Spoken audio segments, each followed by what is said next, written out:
Black hole क्या है? Black hole कैसे बनते हैं? ब्लैक होल का साइज और मैस कितना होता है? साइंसदान आज तक ब्लैक होल को देख क्यों नहीं पाए? क्या हमारा सूरज ब्लैक होल में तब्दील हो सकता है? ब्लैक होल की पुरस्कारियत क्या है? अगर आप इन्हीं सवालों के जवाब जानना चाहते हैं तो ये वीडियो आप ही के लिए है। अस्सलाम वालेकुम दोस्तों, मुझे कहते हैं अजीम और आप देख रहे हैं फन फैक्ट। मजीद इस तरह की इंफॉर्मेटिव वीडियोस के लिए फन फैक्ट को लाइक कीजिए, सब्सक्राइब कीजिए ताकि आपको हर नई आने वाली वीडियो बर वक्त मिलती रहे। दोस्तों, अल्लाह ताला की बनाई हुई ये कायनात खोज लगाने वालों के लिए बेपनाह निशानियां लिए हुए है और इन निशानियों को तलाश करने के लिए अल्लाह ताला ने इंसान को अक्ल, शऊर और जुस्तजू अता की है। जब इंसान इन निशानियों की खोज लगाते हुए अपने मालिक तक पहुंचना चाहता है तो वो इसके लिए रास्ते खोल देता है, लेकिन वो जब खुद को अक्ले कुल का मालिक समझने लगता है तो अल्लाह ताला ऐसी निशानियां जाहिर कर देता है जिनके आगे इंसान की अक्ल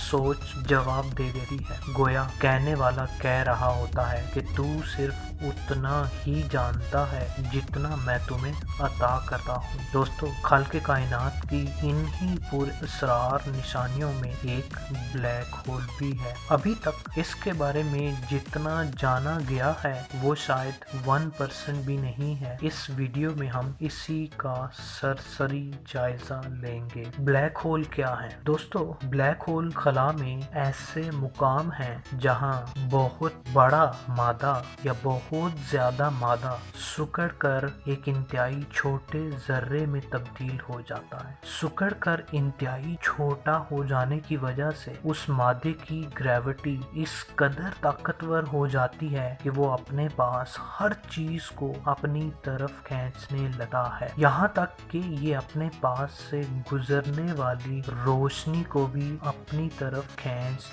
लेता है। चूंकि ये रोशनी को नहीं गुजरने देता इसलिए इसको देखना भी मुमकिन नहीं है, लेकिन कुछ साइंसी आलात जैसा कि सैटेलाइट और टेलीस्कोप की मदद से ब्लैक होल के आसपास मौजूद सितारों की हरकत और सकनात का मुतालिया करके ब्लैक होल की मौजूदगी का पता लगाया जा सका है। बिल्कुल इसी तरह जिस तरह हम रेडिएशन को देख तो नहीं सकते लेकिन मखसूस आलात की मदद से इनका पता लगा सकते हैं। अब सवाल कि ब्लैक होल कितने बड़े होते हैं। साइंसदानों का मानना है कि ब्लैक होल एक छोटे एटम जितना भी हो सकता है, लेकिन एटम जितने साइज के ब्लैक होल का वजन भी 2 खरब 60 अरब टन जितना हो सकता है और बड़े साइज का ब्लैक होल हमारे सूरज से 20 गुना ज्यादा बड़ा हो सकता है। याद रहे कि सूरज का वजन 1.989 मल्टीप्लाई बाय 10 की पावर 30 यानी आप 1989 के बाद 27 सिफर लगा दें। अब सूरज से 20 गुना बड़े ब्लैक होल का वजन कितना ज्यादा होगा ये आप खुद कैलकुलेट कर लीजिए, क्योंकि मेरी कैलकुलेशन तो यहाँ जवाब देगी है। बड़े साइज के ब्लैक होल को स्टेलर का नाम दिया जाता है। हमारी गैलेक्सी मिल्की वे में इस तरह के कई स्टेलर्स मौजूद हो सकते हैं। सबसे बड़े ब्लैक होल को सुपरमैसिव ब्लैक होल कहा जाता है। सुपरमैसिव ब्लैक होल का वजन हमारे सूरज जैसे 10 लाख सूरजों से ज्यादा होता है। साइंसदानों का ख्याल है कि हर एक बड़ी गैलेक्सी के सेंटर में एक सुपरमैसिव ब्लैक होल मौजूद होता है। मिल्की वे के सेंटर में मौजूद ब्लैक होल को सैगिटेरियस कहा जाता है। अब ब्लैक होल का तस्वर सबसे पहले आइंस्टाइन ने अपनी थ्योरी ऑफ रिलेटिविटी में दिया, जिसके मुताबिक जब एक सितारा अपना ईंधन मुकम्मल तौर पर इस्तेमाल कर लेता है इसका सेंट्रल कोर बच जाता है। इसी सेंट्रल कोर में मौजूद ग्रेविटी सारे मैस को अंदर की तरफ खींचकर इंतहाई मजबूती से सुकेड़ देती है और यही इंतहाई दबाव में सुकड़ा हुआ मादा ब्लैक होल कहलाता है। साइंसदान ब्लैक होल के बारे में मालूमात कैसे लेते हैं,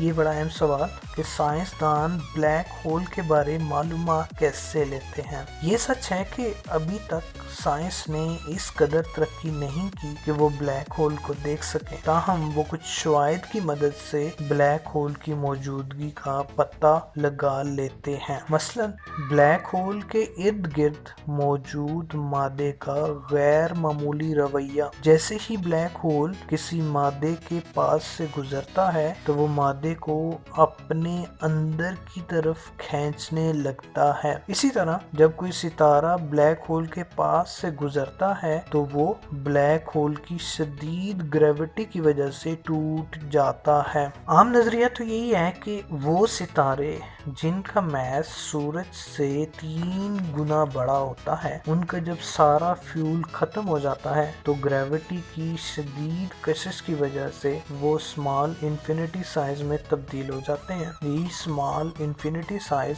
بلیک ہول ہوتا ہے۔ تاہم دوسرے چھوٹے بلیک ہول جن کو تصوراتی بلیک ہول بھی کہا جاتا ہے، وجہ اس کی یہ ہے کہ آج تک ان کو کبھی دیکھا نہیں گیا۔ کائنات کی جب ابتدا تھی تب انفلیشن کے نتیجے میں پیدا ہوا ہمارا سورج، جس کا ریڈیس 6,96,340 کلومیٹر ہے۔ چھوٹا سائز ہونے کی وجہ سے اس کا بلیک ہول میں تبدیل ہونے کا کوئی چانس نہیں ہے۔ لیکن فرض کریں اگر سارا ایندھن ختم ہونے پر یہ بلیک ہول میں تبدیل ہوتا ہے تو اس کے ریڈیس کا سائز صرف 3 کلومیٹر رہ جائے گا۔ اسی طرح سے فرض کر لیجئے کہ اگر ہماری زمین، جس کا ریڈیس 6,371 کلومیٹر ہے، اگر وہ بلیک ہول میں تبدیل ہوتی ہے تو اس کا سائز صرف 1 ماربل جتنا رہ جائے گا، یعنی کہ 1.5